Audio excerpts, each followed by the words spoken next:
Venha tocar, Espírito Santo, os pais que estão aqui, Senhor. Oh Deus, como é bom ter o Pai do lar. Venha abençoar nessa noite cada pai, fortalecer. O que não está aqui com seu filho, mas eu sei que tem alguém representando também para estar abençoando o Pai nesse dia. Em nome de Jesus. Oh Deus de poder, abençoa, derrama do teu Espírito Santo sobre a vida de cada um deles, dando sabedoria, capacitando para ele ensinar o filho no caminho em que deve andar.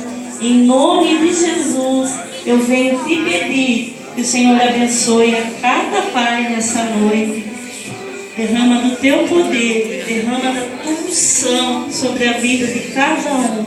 Em nome de Jesus, nós te pedimos e desde já te agradecemos pela vida de cada um. Amém, Jesus.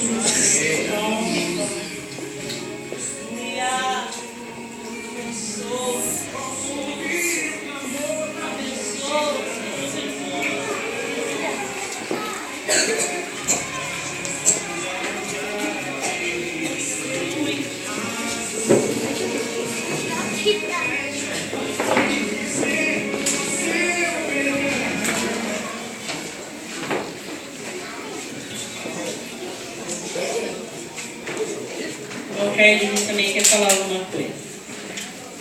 Paz do Senhor, irmãos. Amém. Parabéns, Deus abençoe cada pai aqui, irmão Gutenberg também, que Deus abençoe, né? Que nós possamos ter realmente essa felicidade, um prazer enorme de ter esse Deus maravilhoso protegendo as famílias, né? Irmãos, eu queria dar um testemunho aqui.